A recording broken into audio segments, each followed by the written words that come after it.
Okay, so I just realized that the bad news is that I'm actually standing between you and the cocktail, and I would actually prefer the cocktail versus being here. So thank you for being here, and hopefully that will be pretty interesting. So by the way, this is my email. I do answer all of my emails, not necessarily in real time, but I do answer all of them. So people ask me, so how many emails, unread emails do you have in your inbox? Probably about 40 or 50, because this is what I've been accumulated throughout the day.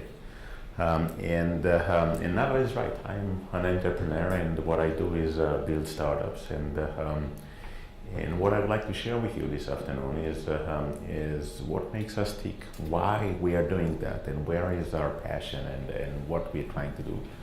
And a little bit of the Waze story, and a little bit of the startups that I've built since then.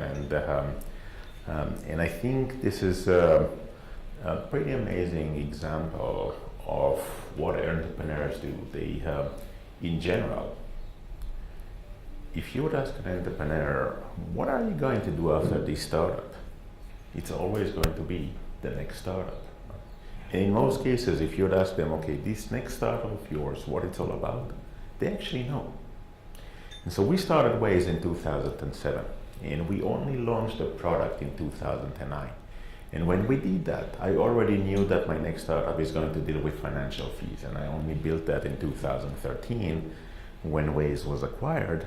But when I built that, I already knew that I'm going to build one that deals with mechanics, and one that deals with travel, and one that deals with different things. And I have a long list of problems that I would like to solve and make a bigger impact. So at the end of the day, it's the passion for a change. And usually it starts with a relatively small, relatively strong emotion that you develop, right? So you either run into something that you really hate, like traffic jams, for example, right? And you tell yourself, no, it's impossible that this is how it is, and you start to think of whether or not you can do something about it. And you start to build the dream and the passion to change that. And you realize that if you're actually going to go through this journey, this is a roller coaster journey. And if you have built a business before, then you would know that all the businesses are roller coasters, right? There are ups and downs. The difference is the frequency. Right? So sometimes in a startup that will be twice a day that you believe that you're actually making it, or it doesn't work, and so forth. And one of the largest venture capitals in the US, Andreessen Horowitz, Ben Horowitz used to be a CEO of a startup, and one day he was asked whether or not he was sleeping well at night as a CEO of a startup, and he said, oh yeah, I slept like a baby. I woke up every 2 hours and cried. and this is really the reality. The frequencies are so dramatic. But the right way to look at it is that building a startup is exactly like falling in love, right? So imagine that there are many ideas that you think of, and eventually there is one idea that you tell yourself, this is the one, right? Or you go to many dates, and eventually there is one date that you say to yourself, she is the one, right? And at the beginning, you only want to spend time with your date. You don't care about the rest of the world. You only want to spend time with your date, right? Or you're thinking of your idea from multiple perspectives, right? So this is the problem I'm trying to solve, and this is how the solution looks like, and this is what I'm going to do tomorrow, and this is how it's going to end up 10 years down the road, and so forth, until you feel confident enough in what you have, and then you go and tell your friends. And usually what happens is that they will tell you it will never work, right? Or this is the stupidest idea that I ever heard. Or you take your date for the first time to meet your friends, and they're saying, she's not for you, right? This is exactly where you disengage from your friends. So the good news is that you are in love, and therefore you don't listen to anyone else. The bad news is that you are in love, and therefore you don't listen to anyone else, right? But in reality, the journey is so hard and so complex, and there are so many obstacles throughout the journey, that if you're not in love, you will give up. In reality, I will tell you, look, if you don't love what you're doing, then do yourself a favor and find something that you do love. The desert, or trying to cross. And the journey is relatively long, and the longest part of it is the one that says lack of traction. This is where, you expect things to work, and they don't. So imagine that, like trying to cross the desert or trying to cross the lake in a rowboat, right? So you row all day long, and you don't make any progress, right? And you look around you, and there's only water around you. There's nothing else. And you go to sleep at night. You wake up in the morning. There's still only water around you. You keep rowing the next day, all day long, and you are making very, very, very little progress. Baby steps progress. And in reality, what you need to happen is you need the consistency and the persistency. And there are two things that you don't want to happen while you are in the middle of the lake. You don't want to change direction. This is where you're starting to go in circles, and you'll never get to the other side of it. And you don't want to run out of fuel, right, or cash in the terms of startup, right? Because then you will find out that if you are in the middle of the lake, supply is very expensive. And it's the consistency and the persistency that leads to the result. Now, the journey itself is a journey of failures. And this is very, very important to realize. If you're afraid to fail, then in reality, you already failed because you're not going to go through this journey. Albert Einstein used to say that if you haven't failed, that's because you haven't tried anything new before. Now, if you realize that this is a journey of failures, then the reason that it is a journey of failures is because we're trying to do something new that no one did before. So even though that we have 100% confidence that what we are doing is right, the reality is that we don't know. And so we try. We try one thing and it doesn't work. We try another thing and it doesn't work. And we keep on trying different things until we find one thing that does work. And then this buys us the ticket for the next part of the journey, right? So if the first part of the journey will be around product market fit, let's make sure that we are actually creating value, then the next part of the journey will be around, so how do I scale? How do I go global? How do I make money out of that? And each one of those is a journey of failures. So if you're afraid to fail, the reality is that you already failed. The other side of journey of failures is that we celebrate a lot of things, right? So we celebrate the first employee and the first version and the first time that someone writes on us on the paper and the first user and so forth. Much better than that, if someone is suing you for patent infringement, that means that someone cares, that they think it's worthwhile to actually try to stop you, that you're starting to make an impact. Now, the best part is that actually when people thank you for what you've done for them, then you actually know that you created real value for people, so they would go ahead the extra mile and thank you for what you've done for them. And at the end of the day, if you would ask me, so why do I build all those? Because I want to create value, I want to make an impact, I want to do good and do well at the same time. The first year is really critical for many aspects. And in particular, you look at your smartphone and you look at all the applications that you have on the first page, right? The most important one, the one that you are using every day. And I would ask you, so what is the difference between those today and those the first time that you've used them? And the reality is that there is no difference. Product market fit is being determined on the first year. This is where companies realize what is their value proposition and why people care. And therefore, this is the most important year. Now, obviously, there are a lot of companies that haven't figured that out, but you never heard of them, right? They die. They go to the graveyards of startups that turns out to be unsuccessful because they haven't figured out product market fit. The other thing that is actually determined on the first year is the DNA of the company. And just imagine that, right? You start the journey, you start to build a company. There is no company, there is no culture for the company, there is nothing there. It's up to you to decide what kind of company you would like to build. And it's an opportunity to build the one that you like. It's an opportunity to actually build the best working place you ever had. And when you realize that, you start to tell yourself, this is exactly what I'm gonna do. I'm gonna build it, the best working place I ever had. So for a second, I will summarize how simple is it to build a startup. Right? So we're looking for a problem, a big problem that it's worthwhile to solve, a problem that the world will become a better place if we address that. And then we start to ask ourselves, so who has this problem, right? Now, if you happen to be the only person on the planet that have this problem, then I would recommend go to a shrink. It's going to be much cheaper than building a startup, right?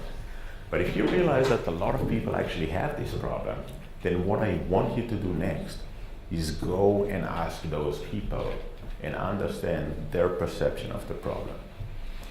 At this phase, you're actually ready to go and build a solution. So if you end up with understanding the problem, understanding the user perspective of the problem, and then go and build the solution, if you're successful in building the solution, it's guaranteed that you're going to bring value. If you start with the solution, you might end up with a solution that is now looking for a problem. And this is right for all the businesses, right? What you need to ask yourself is, who cares about what I'm doing? And if you don't know who cares, then no one cares, right? If you don't understand your user perception of the problem, if you don't understand their perception of the value that you bring them, at the end of the day, you would lose them. Very simple approach, right? Now, we all know a lot of problems, right? During our lifetime, we ran into many problems. Building unicorn is a different story. When we try to build a unicorn, when we try to build a very successful company, then essentially we need all stars to align, right? So we need to figure out that product is needed and is being used, right? So product market fit. We need to realize that the market is large enough, right? Because otherwise, if you build amazing solution that there are only very few people that care, then that might be a niche player, but not necessarily a unicorn, right? We need to figure out that the business model makes sense, right? So we can actually bring users and we generate money out of those users, that this money that we generate is more than the money that we spend on bringing them. And we need to understand and we need to figure out growth and scaling up or globalization of bringing all of those users. And usually you will find out that there is also an X factor. So a unicorn is a company that is clear that they are going to be the market leader in large enough market. Now the challenge is that when you need to make all these stars align, is that when you start, all these stars are spread all over, right? And so they're spread all over, and you start with product market need, and you grab this one, and you go through a whole journey of tuning that and making sure that you put that in place and you actually generate value. And then you start to figure out, okay, so how do I figure out the business model? And while you are trying to figure that out, at the same time, you need to remember that you still need to keep generating value to the user at all time, right? And so it's like holding this one in place, and now when one hand is tied up, you start to figure out, okay, so how do I bring this one into the right place? And this is very challenging because each one of them requires different skill sets, requires different focus of the company, and not always available. Right? Sometimes you will figure out that product market fit makes sense and you can actually grow, but there is no business model that makes sense. Or people are not willing to pay what you expect them to do. And in many cases in consumer services, people are not paying, right? So you actually need to figure out a different business model, and not always you can find one. So just summarizing for a second, the key learnings of building a startup, and these will be pretty much the same for each and every business that you build, right? So understand who the users are and what's their perception of the problem. The second that you forget that, you're starting to build something that no one cares. Or maybe you care, but the users don't. Making mistakes fast, right? The biggest enemy of good enough is perfect. You don't need to be perfect. The good enough will capture the market. So for me, product development starts after you launch. Before you launch, you don't learn anything new, right? So you in the lab is keep on looking at the same facts and the same information that you have, and you keep on getting to the same conclusions, right? So you're not making any progress. If you get out and start to gather feedbacks from users, then you actually have new information and you learn new things and you move faster. Fall in love with the problem, not the solution. I actually have t-shirts for each one of those that and every day I pick up a different one. You know, those that will claim ownership of the problem will become the market leaders, not those that claim ownership of the solution. And the reason is very simple. If you solve a problem, it's much easier for people to associate it with what you're doing when you speak about the problem. It's easier to create the emotional engagement around the problem versus around the solution. So what you need to do is basically tell the world, this is the problem I'm solving, right? You don't need to speak about the solution. This is the problem I'm solving. And when you do that, you're actually much more likely to become the market leader. Focus. You know, the main thing is to keep the main thing the main thing. Very challenging, in particular for startup. Because in order for a startup to be successful, we need to do one thing right, and this is actually address the problem, right? One thing, in order to do one thing right, we need to actually ignore everything else. So the right decision is not about what we are doing, it's about what we are not doing, which is pretty much everything else. I spoke with a lot of entrepreneurs that their last startup failed, and I asked them why, right? And half of them said the team was not right. So I kept on asking, so what does it mean the team is not right? And so some of them told me, you know, we had this guy that was not good enough, and we had this guy that was not good enough. So not good enough is one reason. And then I had actually quite a lot of them say we had communication issues, or what I call actually ego management issues. Right? And so different reasons. And then I asked them, when did you know that the team is not right? And all of them knew within the first month. All of them knew within the first month that the team is not right. Now just imagine that in every place that you worked with before, if there is someone that does not fit, whether or not this person is way under deliver, or this person is just a jerk and no one wants to work with them, everyone knows. Everyone knows. And they know that within a month, right? You hire a new employee, within a month you know if this is a good hire or not. Now here's the challenge, right? Everyone knows that this person doesn't fit, right? And the CEO doesn't do anything about it. There are only two options here. Number one, CEO doesn't know, which means that CEO is stupid. This is not good. Number two, CEO does know and still doesn't do anything about it. That's actually even worse. The CEO lacks the leadership of making hard decisions. Now, making easy decisions is easy. Making hard decisions is hard. And by the way, this is why no one wants to make hard decisions, right? So they will go all the way to the top to the CEO. Now, if the CEO doesn't make this decision, the result is always the same. The top performing people would leave because they don't want to be in a place that is unable to make hard decisions, and they have a choice. The top performing, they know that they're top performers. They always have a choice. By the way, when we speak about unsuccessful startups, the first one and the last one are the key reasons why they fail. Some build solutions that no one cares. So even if the team was right and they were actually making the right decisions, they started this solution and no one cares about what they've built. And the last one. These are the most significant failures of startups. Just putting things into perspective, right? So most startups will die before they even started, right? So they were an idea, and someone told themselves, okay, we're gonna build that, and they entertained themselves with the idea of building it for a few months, and they did not fall in love. They did not make the commitment of actually stop doing everything else that they were doing and actually jumping into the water, right? So they were looking at the lake and saying, okay, I'm gonna swim, and I really like to swim, but they never jumped into the water. So this is where most startups die. The next phase is when startup starts and unable to raise a round, right? So unable to raise $2 or $3 million. They were maybe successful in raising $100,000 or $200,000 and start the journey, and then unable to raise the rest. 85% of the startups that were able to raise $100,000 fail to raise $2 or $3 million. And so this is where the biggest drop of real startups, companies that actually started and had a little bit of funding, fail.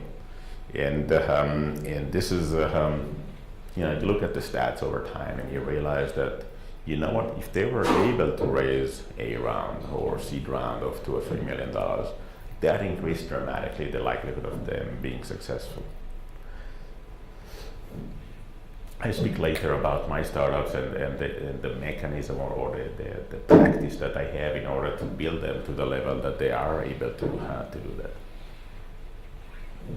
Now, fundraising, this is very interesting because you know, one day I went into the largest venture capitals in Israel, and I asked the general partner, how long does it take you to decide if you like the CEO or not?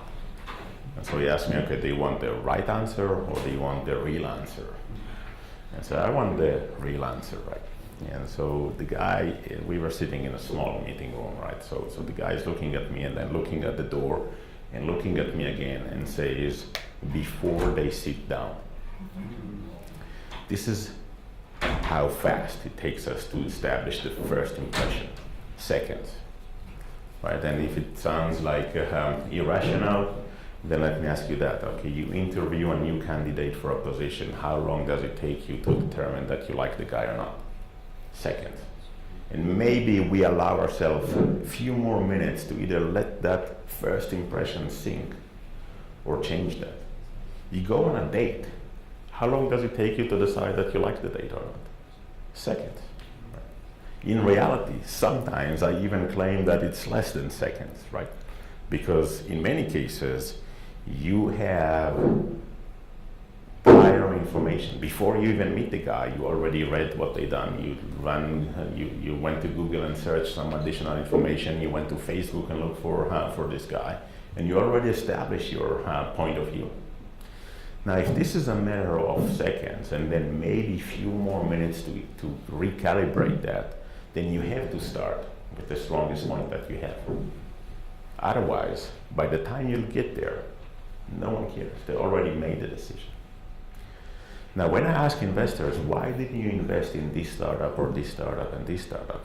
What an early stage, right? So obviously later stage, it's a matter of numbers, right? Show me the numbers and then I'll tell you if you're executing well. But early stage, what I heard is two things consistently. I like the CEO, I like the story. I like the CEO, I like the story. This is it, nothing else. No one ever told me something else. Which basically means that if you want to raise capital, then you need to know how to tell a good story. If you don't know how to tell a good story, then go and learn how to tell a good story. And a good story is not about facts. It's about creating emotional engagement. Now, a week ago, a friend of mine came to me and said, okay, do you want to hear a story? Then I said, yes, okay. So he started. A friend of mine went to the beach, to the Tel Aviv beach in the middle of the night, and it was like after midnight and there was no one on the beach, and he decided that he wanted to go swimming. So he undressed himself and completely naked, even his watch, he took off and go completely naked into the sea. And all of a sudden, the shark shows up, and so he pulled out his knife and stabbed the shark, right? And so I'd say, wait a minute, where exactly he pulled out his knife? I said, okay, do you want to hear a story or do you want facts? Story is about something else. It's about actually creating emotional engagement. And the best way, by the way, is through the problem and not through the solution. So the Waze journey is pretty amazing, in particular amazing because we, the drivers, creates all the content that is being used by the application. So when we started, that was the map of Tel Aviv, a blank page. There was absolutely nothing on the map. And when the first driver drove, we collected the GPS data from the device, and this is what we got. Right? If we will take the GPS data from the device and draw that on a blank page, this is what we're gonna get. Now, if I will take that from a lot of drivers, I'm starting to get something that looks like a map, right? If I will tell you that this is a traffic circle, it is a traffic circle, right? If I would ask you, can you tell the difference between a street and a main road? You can see the differences it's very easy to see that, right? If there is an intersection that no one making left turn, then no left turn is allowed, right? If there is a road that there are 100 people going into one direction and no one else coming the other direction, that will be one-way street, right? If there is a road that there are 100 people going into one direction and only 2 coming the other direction, that is one-way street in Tel Aviv. And by the way, later on, when we deployed in other places, we realized that there are other places that we need to recalibrate the 2% into 5% or 8% or different percentage. And so we built the system that takes all of this data and creates a map out of that. And the map at the beginning is incomplete, but then we enabled map editing tools that allow people to provide us with street names and house numbers and points of interest and additional information to make the map fairly complete. Now, in this method of crowdsource, it's quite obvious that in very populated area, the map is being created much faster. And in rural areas like this golf course, right, they might take ages, maybe even never, right? But then I would say if this is a very small village that no one is going there, then no one cares. And this is the beauty of crowdsource, where information relevant, it will be created much faster. It took about 6 months for the map to become good enough. Now, Waze is free. Free and good enough wins the market. That's the power of good enough. And essentially, this is what we have experienced. Now, in terms of the journey itself, the journey was much more complex than that. And we started in 2007. The first version of Waze was running on a PDA. Remember? Long time ago, there were dinosaurs, and then PDAs, and then Nokia phones, and today we all have iPhones and Android phones, right? This long time ago is 10 years. Look, if I will build a time machine, and I will send you 10 years to the past, you will not survive. No iPhone, no Android.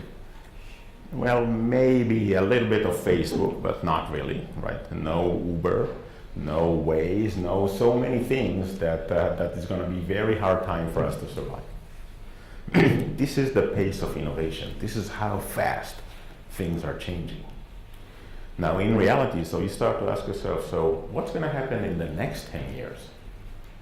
The pace of innovation is increasing, right? So the changes are going to be even more dramatic, to the level that I will tell you, you look at the top 10 companies in the world today, and you'll say, okay, these are going to last forever, right?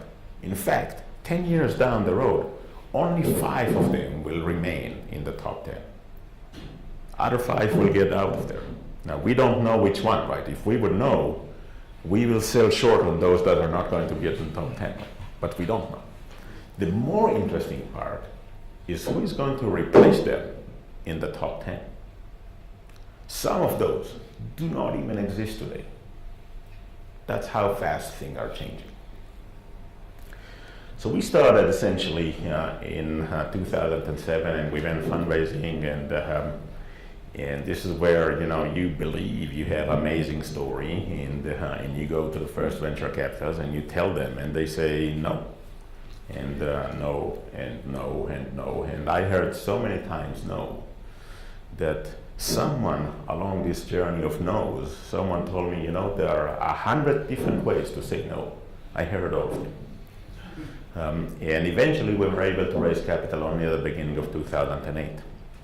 And we started a company, and we launched a service at the beginning of 2009 in Israel. So not that long time ago. Right? Yeah, and it was actually okay in Israel. So this is where we decided at the end of 2009 that we're going to take the service everywhere. And so we launched Waze everywhere. And remember this slide, lack of traction? Turns out that it's actually okay in Slovakia, in Czech Republic, in Latvia, in Ecuador. But that's about it. Rest of the world, Waze was not good enough. And so here's what happened, right? You realize it's not good enough. You have amazing metrics out of the system. You go and speak with drivers. They tell you what doesn't work for them. And you go and build the next version that solves everything, right? So you address all the issues. And you launch the next version, and you know that this is it, and it's not. And so you go and do the same thing over again. You speak with the users, they tell you what doesn't work, you go and fix that, and you know that you fixed everything, right? And it's not. And iteration after iteration after iteration, baby steps of iterations, that most of them making a little bit of progress, right? Some of them actually become worse than before, right? And then you immediately go back and you roll back to the previous version, and you keep on trying different things. And it took us the whole year of 2010 to actually figure that out and become good enough towards the end of the year. And only in 2011, we started to see some growth. And initially it was in Los Angeles, and then San Francisco, and then Atlanta, and Washington, D.C., and New York, and Chicago, and one metropolitan after the other. In Europe, that was Italy first, and then Netherlands, and Sweden, and France, and Spain, and one country after the other. And in Latin America, that was Colombia first, and Chile, and Brazil, and one country after the other. And we have seen that happens at the beginning of 2011, starting to happen in multiple places at the same time. And then in 2012, Waze was actually growing faster than the entire industry combined. Right? You take all navigation apps and navigation devices and in-car navigation system and everything combined, Waze was growing faster than all of them combined. And then in 2013, Google came with a proposal to acquire us, and we simply said yes. That made perfect sense for us. That was the highest price ever paid for an app, and we thought that this is the right decision. Now, in reality, people think that there are right decisions and wrong decisions. Actually, no, there are right decisions and no decisions. Because all decisions that we are making, we don't know what it was like if you will choose a different path, right? So people ask me, okay, if you would keep Waze independent, what it would be worth today, right? And the reality is that no one knows if it would be even exist today. Right? We don't know that we will survive through the hardship of the journey when you compete against Google. Maybe we would, maybe we wouldn't. If you would ask me if Google will take Waze today and sell that, then I can tell you that it's probably going to be 10 times bigger than before. But that's not the decision that you need to make. One day, when I was much younger, I came to my dad and I said, look, I don't know which decision to make. I have this alternative and this alternative, and I don't know. And so he reached out to his pocket and took a coin out and says, I'm going to flip the coin. And before the coin drops, you make the decision. Sometimes we need to force the decision. And in many cases, in order to do the right decision, we need to ignore the past. So one of my CEOs tells me every time that I have a challenging decision, I go in front of the mirror and I ask myself, if I would hire a new CEO, what is the decision that the new CEO will make? Because sometimes we tied up to the previous decision that we already made. But today is the first day of the rest of your life. And the decision that you're making today is only going to impact the future and not the past. And so 2013, Waze was being acquired, and I left. The day after the acquisition, I left in order to build more startups, and I will get to them in a second. Just a matter of perspective on disruption. And so, a lot of times we tell ourselves, okay, this is a disruptive technology, right? Technology does not disrupt. Disruption is about changing the way we are behaving. It's about changing market equilibrium. And sometimes it's because of a new product that is being introduced. Sometimes it's because new price being introduced, right? So we all have Gmail's accounts, right? Gmail is free. 10 years ago, if you wanted a mailbox, a large capacity mailbox, you actually paid for that. As soon as someone becomes free, there is no other way for other people to charge money, and you disrupt the entire market. Most of the cases, the existing players will not survive that because their business model, their cost structure, their sets of beliefs are such that it's very hard for them to readjust. Maybe it's a new business model, maybe it's a new knowledge that you create in the market that changes either the demand or the supply.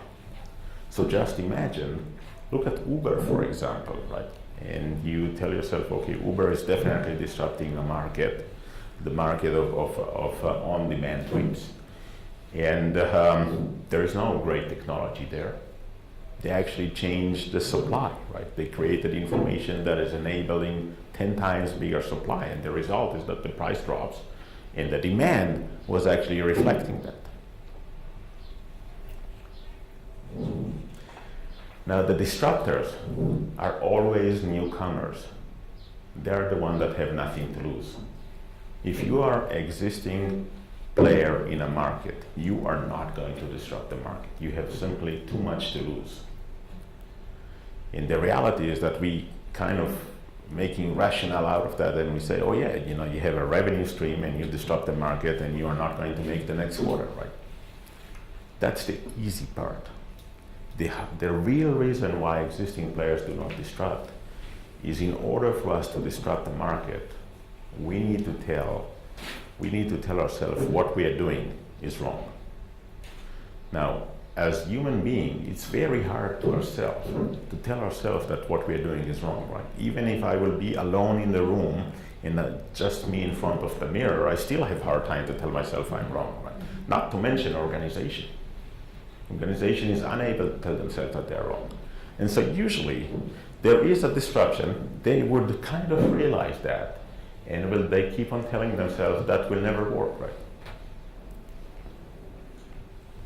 Some markets that are calling for disruption, right? A market where information is missing or asymmetric, right? A market with a middleman. A middleman essentially is a cover-up for inefficiency of the market. A market where the price is dramatically different than the value is calling for disruption. A market that regulations does not work. Just imagine, I'm a tourist here in Switzerland, right? If I buy goods, I'm actually entitled to get the VAT back.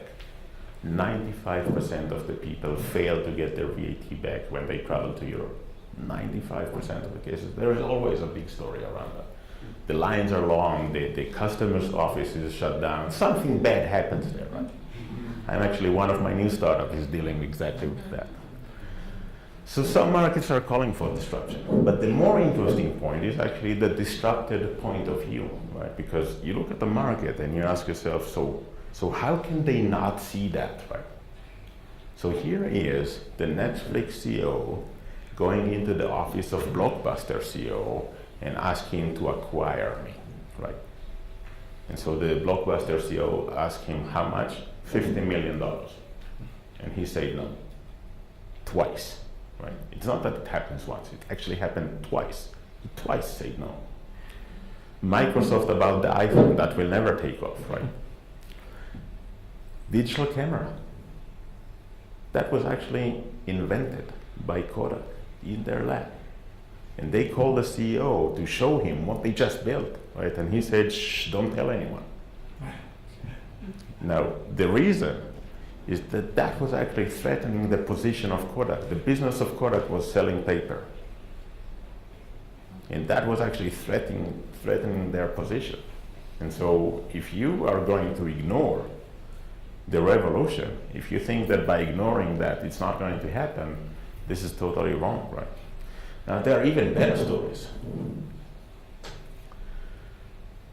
So Google used to be the search engine for Yahoo back in 1997.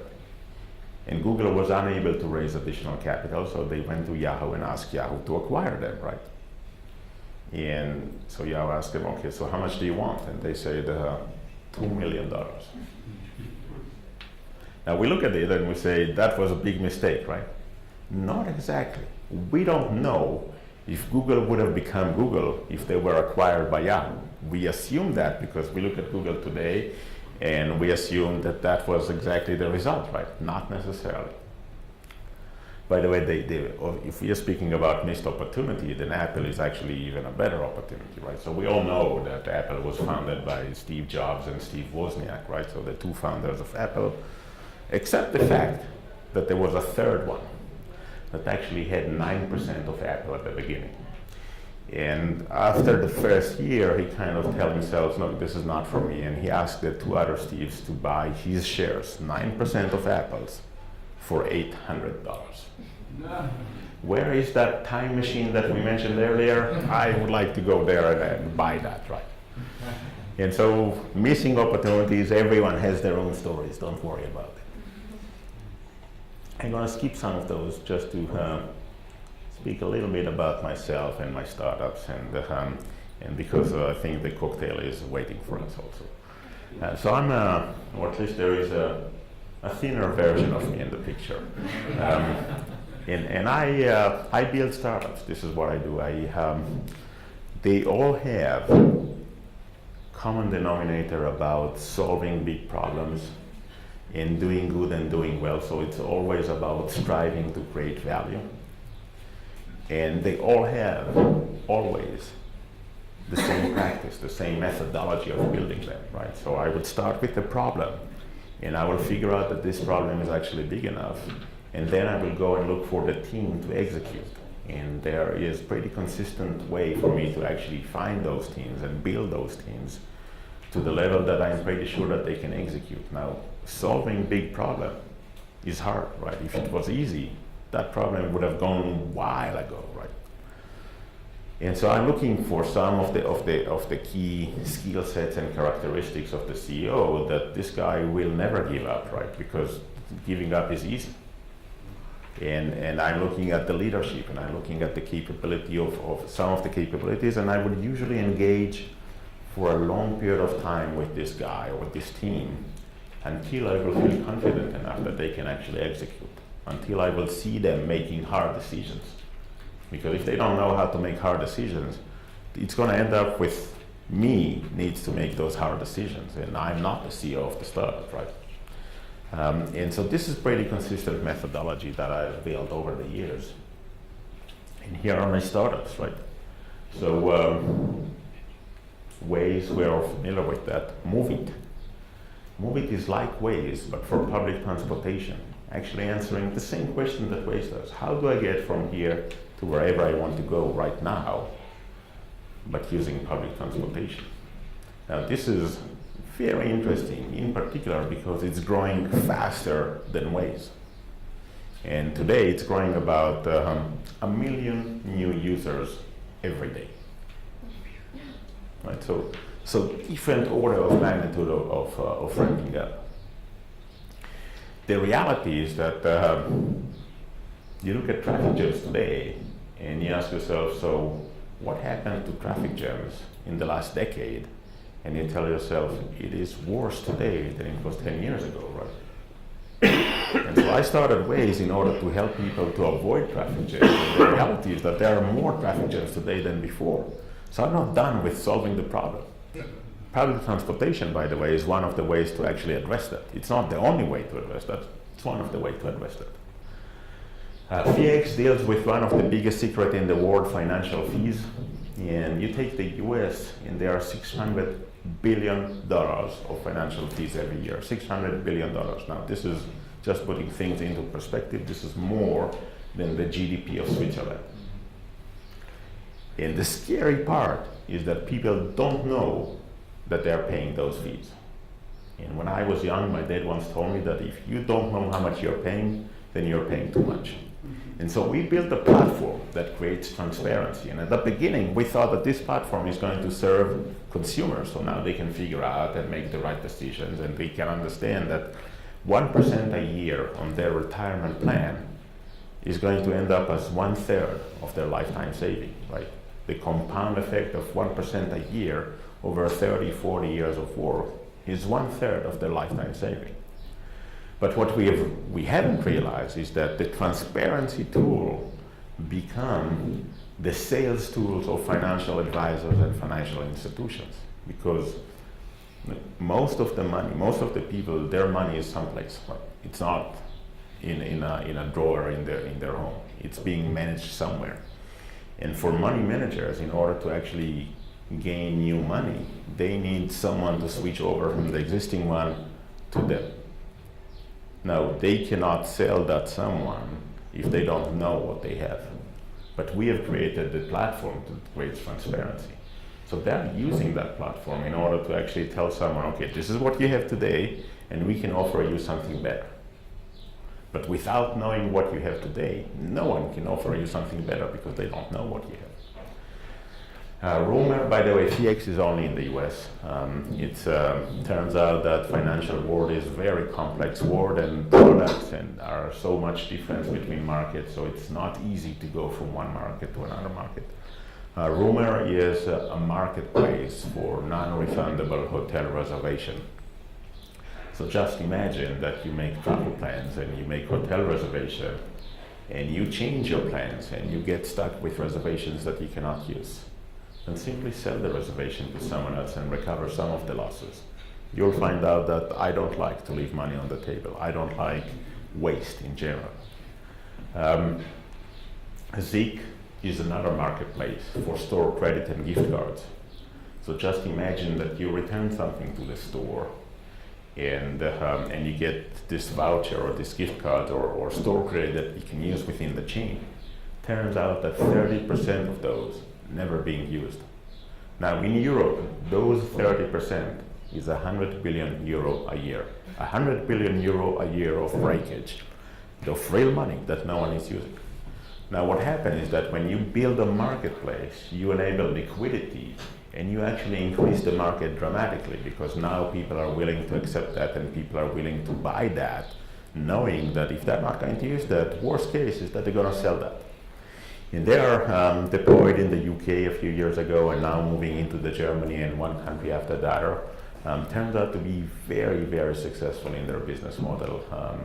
And so this is the NG, and by the way, we happen to have the CEO of NG sitting over there in the back. He's very quiet, but he is the CEO of NG. NG deals with the frustrations of going to the mechanic. If I will take my car to the mechanic, because I don't understand anything, whatever they'll say, I'll say, okay, right? I don't know, right? So if they will tell me that I need to replace the carburetor in my car, then I would say, okay, then replace the carburetor, right? There's only one problem with that. There is no carburetor in my car. They don't make with carburetors for 2 decades now. And so NG is an app running on the smartphone, connects to the car computer, doing the diagnostics for you, telling you what's wrong, and then asking mechanics to quote to repair that. So empower the driver with the knowledge and with the ability to do price comparison. Now there is nothing like the information of price comparison to actually readjust the entire market. And this turns out very interesting because the value proposition for the user is pretty clear. But the information that the NG gathers about cars, whether or not they are good cars or bad cars, whether or not it's worthwhile, this is an amazing car, no problem. Maybe we should offer this car extended warranty, right? And the other car is actually making problems every 2 weeks. Let's not offer them extended warranty, right? Because this is going to be a waste of money. And so the information that you gather becomes so valuable in the ability to actually address one of the largest and most expensive markets in the world. Fairfly deals with the biggest secret in the travel industry, and this is what happened to airfare after you book your flight. Now we don't know that because no one checks the prices after we make the reservation. Right? Before we make the reservation, we will see the prices are going up and down all the time. They're going up and down because of the demand. And then we make the reservation. And then what happened to the prices?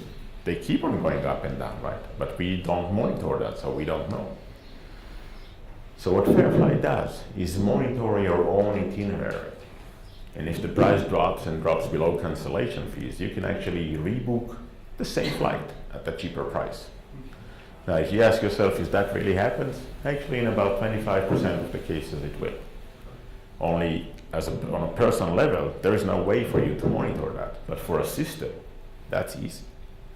So Fairfly actually focuses on corporate because it turns out that it's much easier for corporate to re-establish their corporate travel policy and save a lot of money. And this is Fairfly. Refundit is the one that deals with the VAT refund. So just imagine that all we have to do is scan the receipt with our smartphone, right? So take a picture of the receipt, of the passport and the boarding pass, and get the money back.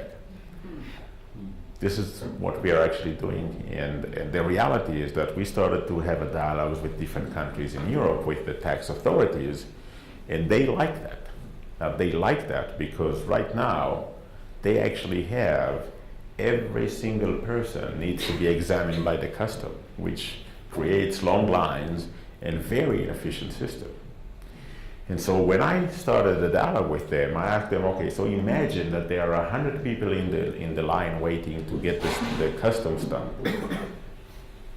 And now imagine that all of those 100 people, each one of them is going to raise a sign, and on the sign they're going to write down, this is what I've purchased, this is how much VAT I'm claiming back, and this is how many times I've been here before, right?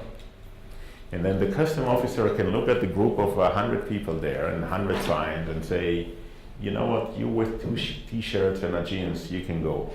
And you with a pair of sneakers, you can go. And you that it's the first time and you had a leather jacket, you can go. And you with 5 expensive watches, come over here. This is the guy that I want to see, right? This is exactly what we are actually offering them. Because when you use your mobile phone as a user, we can actually pre-approve you clear you with the customer beforehand. And this is where countries actually like that. C3, in a completely different space, agriculture technology space, and what we are building there is essentially an operating system for fruit plantation. So just imagine a farmer that has a large plantation, maybe 1 million trees, right? If you would ask the farmer, what do you know about your trees? They don't know much. It's 1 million trees. There is no way for them to actually figure out what's going on. And so we have built a system that provides them on a single tree information and can cover the entire plantation at a reasonable cost. And what we're doing is we actually have a drone-based system with sensors and cameras that is flying over the plantation and doing tree analysis on the level of a single tree. And we can tell the farmer, you know, this tree actually has water stress. And this line of trees is actually over water than being flooded, right? And here you have pests and disease and different things, and all of a sudden they have a complete picture of what's going on, and they can manage their farm much better. LifeCare creates a smart medical alert system for all their population.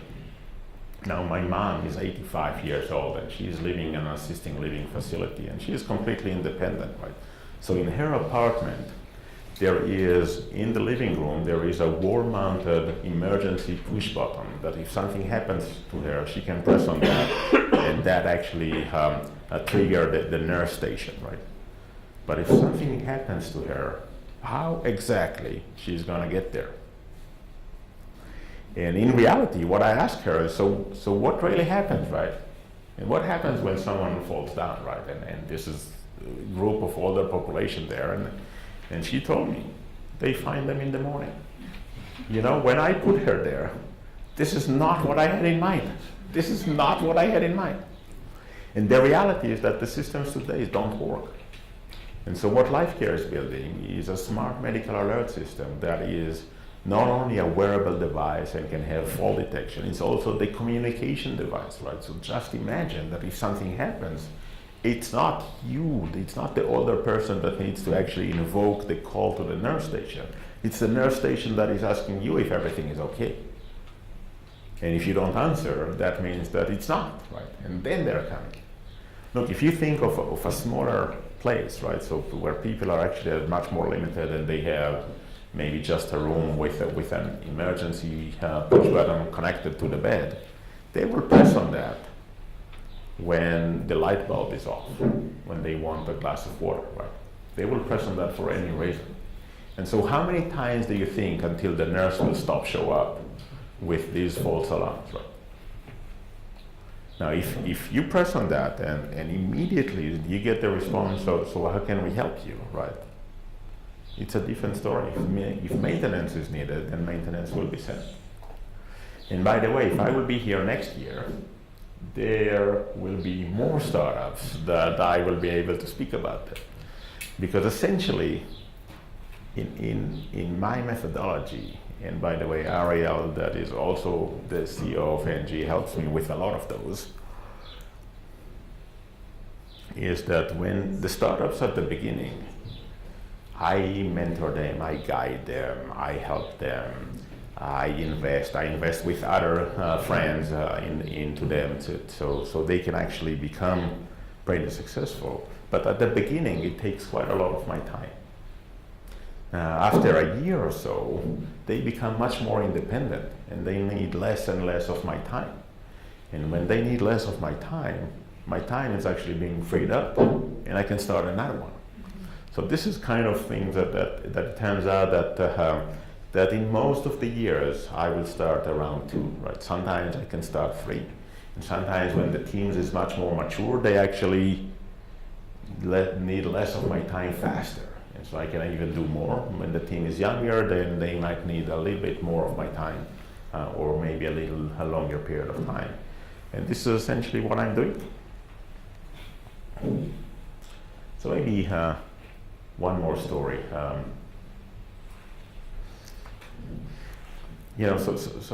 So before the one story.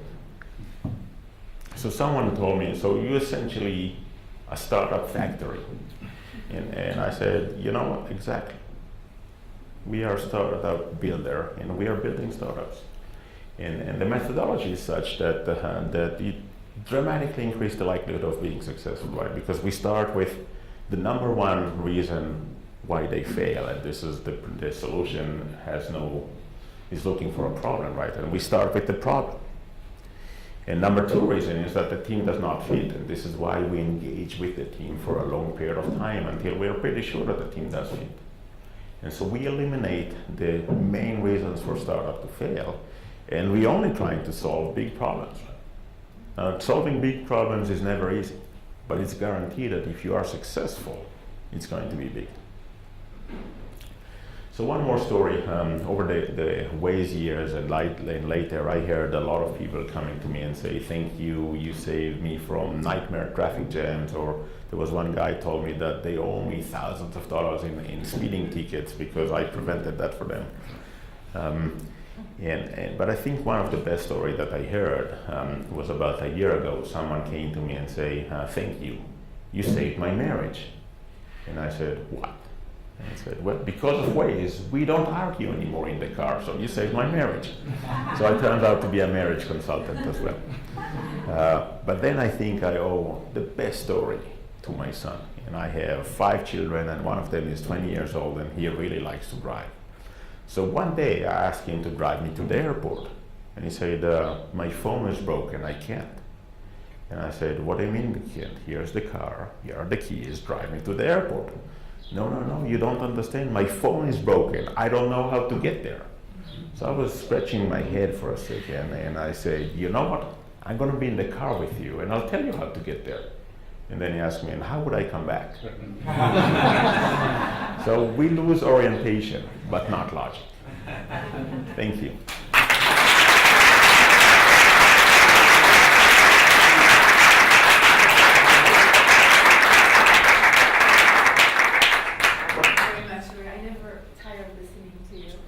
We're going to open it up for questions. Please. If anyone has, please go ahead.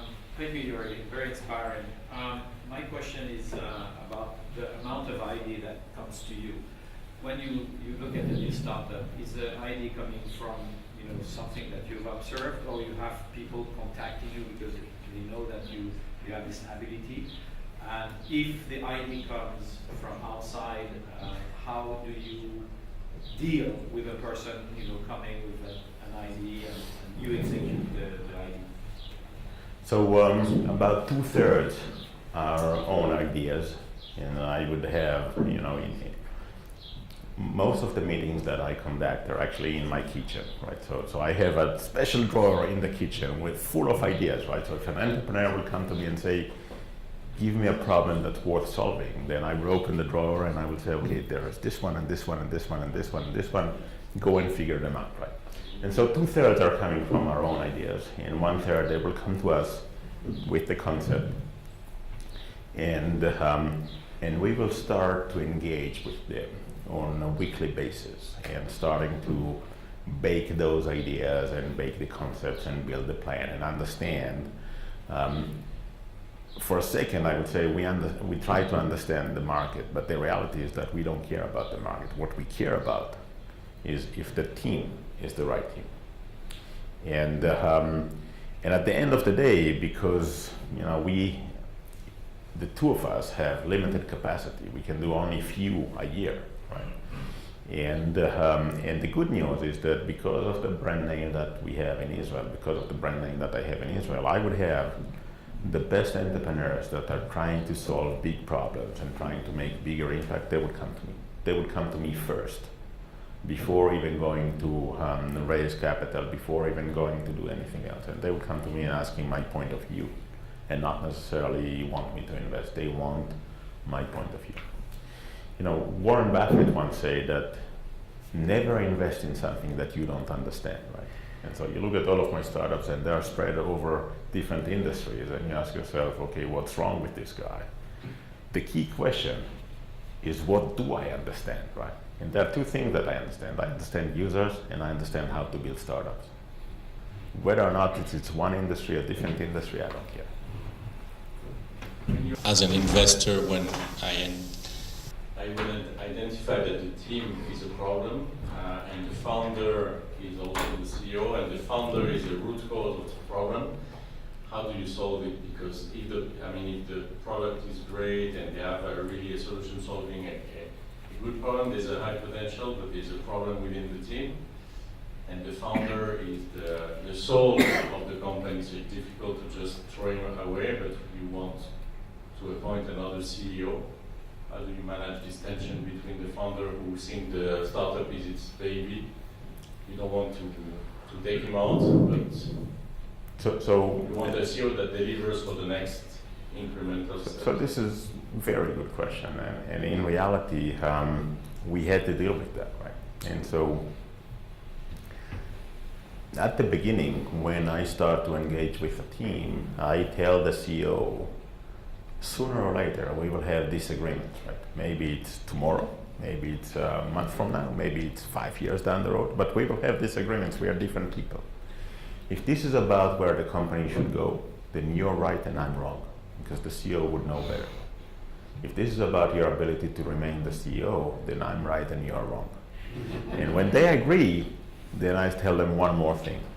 If I will tell you that you need to step down, then what you need to do is hire your next, the replacement. And then you kind of increase the likelihood of this transition to work, because this very complex transition, right? Most of the startup, or the likelihood of replacing a founder CEO of a startup that does not want to be replaced, the likelihood of having this operation successful is less than 50%. If they are willing, then maybe it's 15%, 50%. If they want, it's more than that, because then they will make all the efforts. And by the way, I was the first CEO at Waze at the beginning. In the second year, I actually hire a better CEO than me. But assuming they want it, it's not an ego issue. It's always ego issue. It's always ego issue. How do you keep the soul of the company? Because many of those founders are also important for the success. Maybe not in the CEO role, but staying,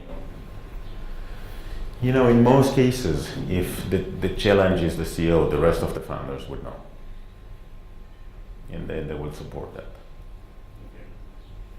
But and again, it's not possible that there is a very dominant CEO that is becoming someone that is irreplaceable and killing the company. Possible. final comments. I saw. Allez-y, il faut partager, il y en a plein. Partage. Down. I think you're really of interest for them. Sounds you have a personal issue. I will send you an email. In the Waze journey, what was the one hardest decision you had to make? I don't think that I made the hardest decision. It's yet to become. You know,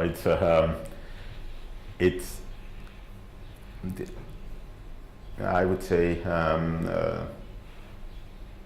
choosing the right guy to replace me at Waze was very hard, and because you know, you ask yourself, so what if I'm making the wrong decision here? Turns out, and by the way, I'm usually making decisions fast, and it turns out that you take, or there is a research that was done by Harvard Business School looking at 16,000 companies in the US and picking out the successful one and try to ask themselves, so what makes those successful? What is the behavior that is consistent? And it turns out that the number one behavior is making decisions with conviction. And when the CEO makes that, then pretty much everyone follows, and the likelihood of being successful is much greater than that. Selling Waze was a hard decision. And by the way, so this is interesting because I didn't want to sell. I thought that we will have better opportunity to remain independent.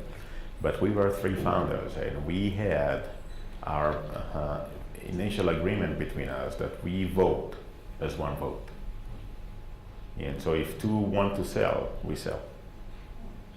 And that was, you know, at the end of the day, it's a hard decision because you don't know if it's the right one. Right? As soon as you make it, it's become the right one. So, thank you. It's a fascinating story. And I have a question about the very early stages of Waze. So how were you able to acquire enough users to get the initial proof of principle?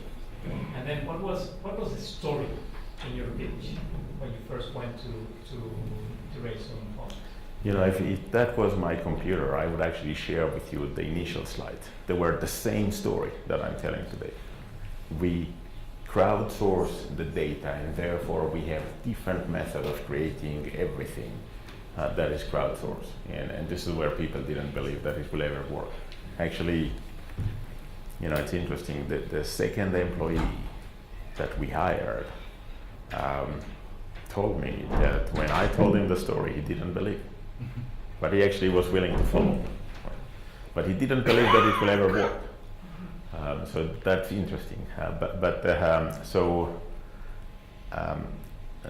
I think that you know, the challenge at the beginning was how to convince people that it will actually work. But then, in most cases, what you need to ask yourself is not what was the value for the first user, because if there is nothing on the map, then obviously this is not going to take you to where you want to go, right?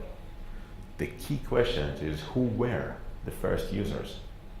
And they were enthusiastic amateurs. And you always have to find your enthusiastic amateurs, those that are willing to give you the extra time and extra efforts, even though that it's not good enough. And in any field, there are enthusiastic amateurs. Now, the other part of it, which is critical, look, many services would require something that we call critical mass.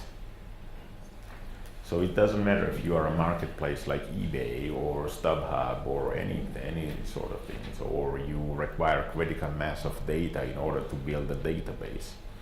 It doesn't matter what it is. The successful companies, throughout their journey, they find a way to bypass the normal trajectory of evolution. And so for Waze, that was relatively easy. Today, it's relatively easy. When before we found that out, it was very, very complex, right? We actually engaged fleet management companies' data in order to create traffic information. So even though that the map was still incomplete, the traffic information was actually pretty good.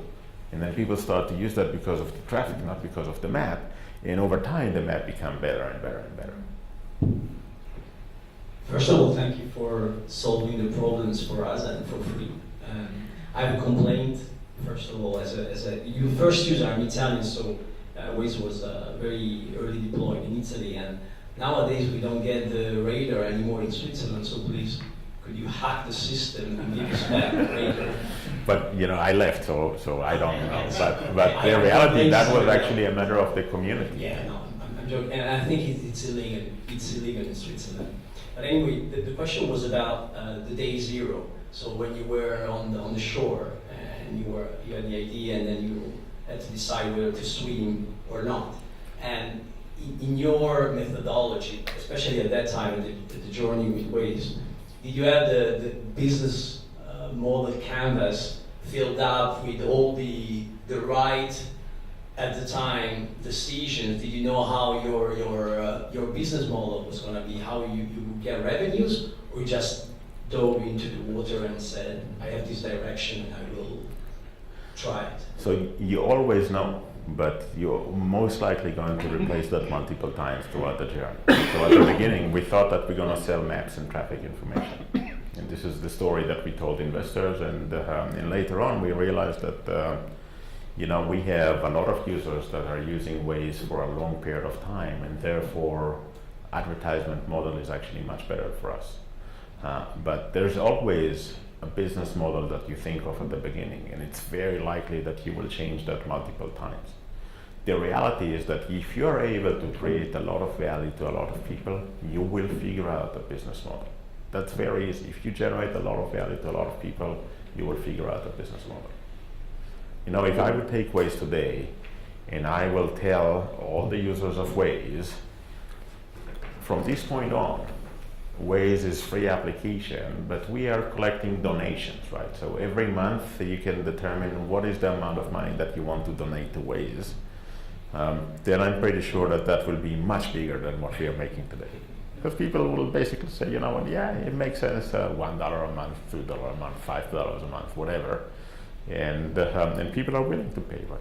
If you give them the choice not to pay, then more people are actually willing to pay than you think.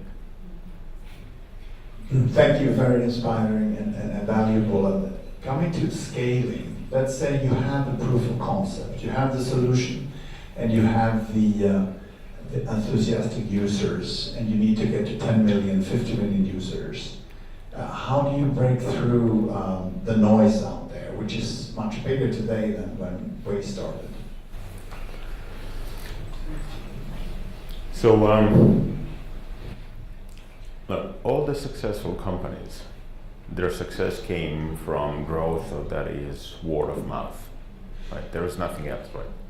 Because if I would ask you, okay, so let's look at all the apps that you have on your smartphone, then for a second I'm just saying apps, but it doesn't matter. And I would ask you, okay, so how did you hear about this one and this one and this one and this one? It's always going to be someone told me, right? So word of mouth is the way that you become pretty significant. Initially, I would say,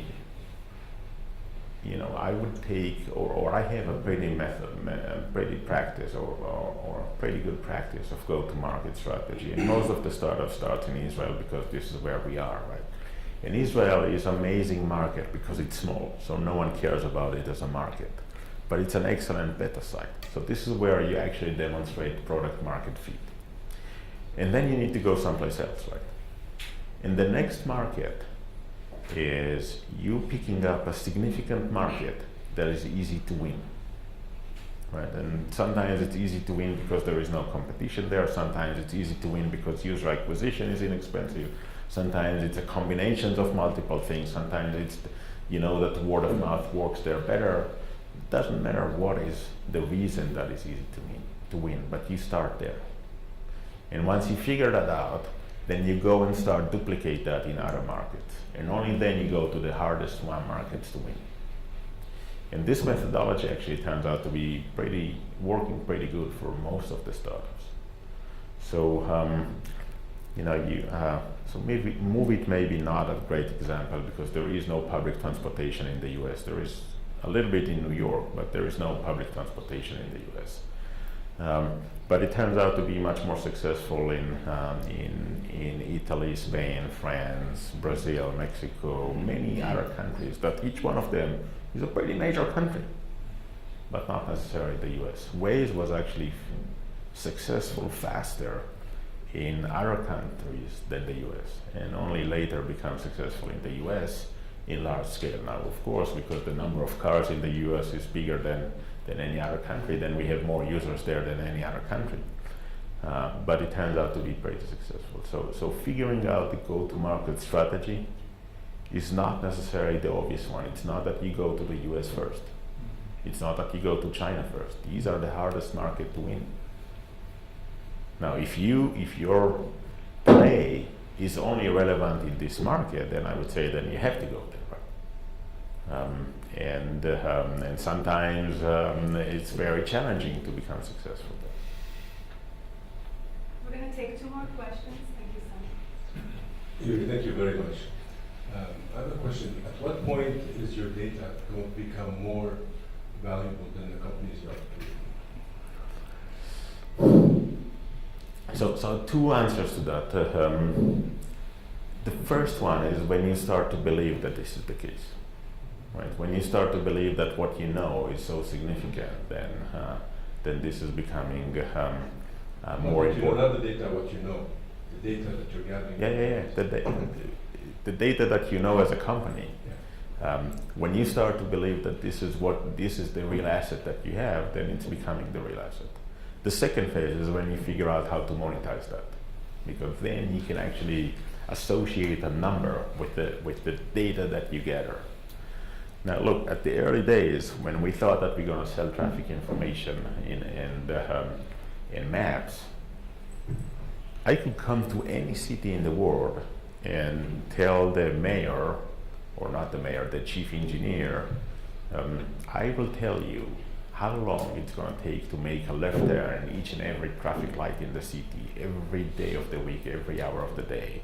And you can recalibrate traffic control center, right? How about that?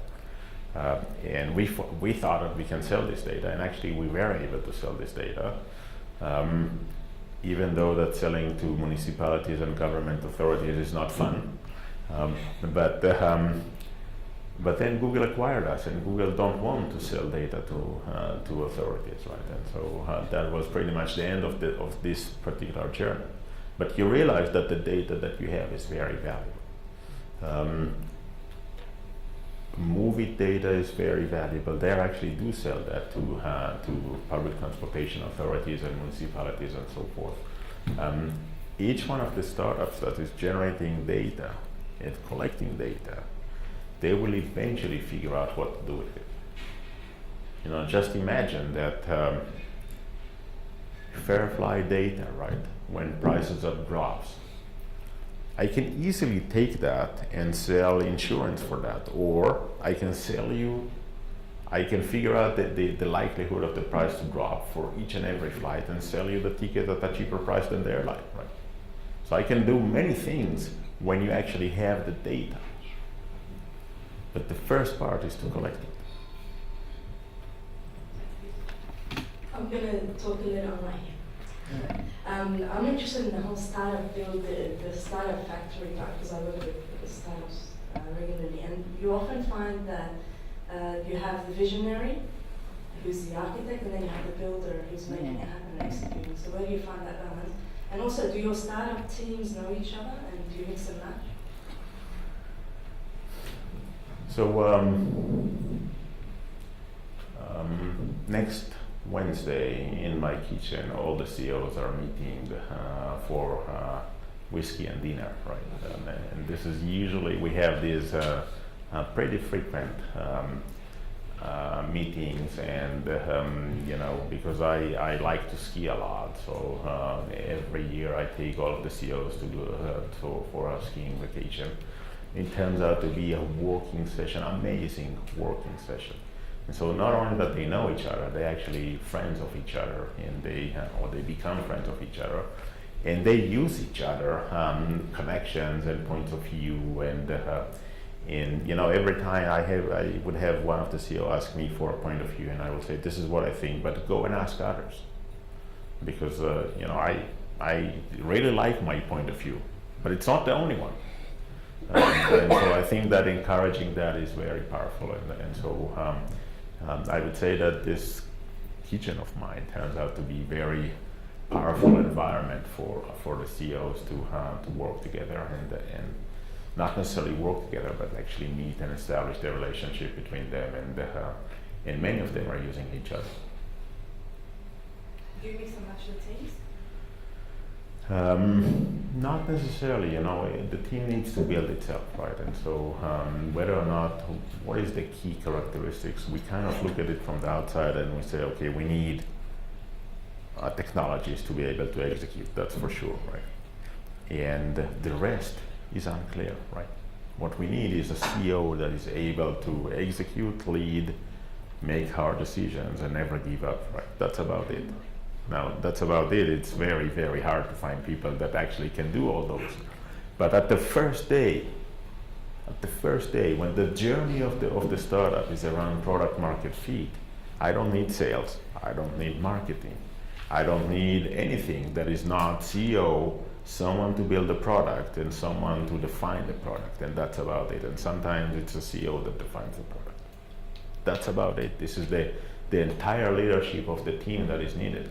Now, in fact, if a team would come to me and they would have, okay, we have CEO, we have president, we have COO, we have VP marketing, we have VP sales, and we have one CTO that is responsible for building the product, then the rest are actually ego management issues, right? From the first day. This is going to be very challenging.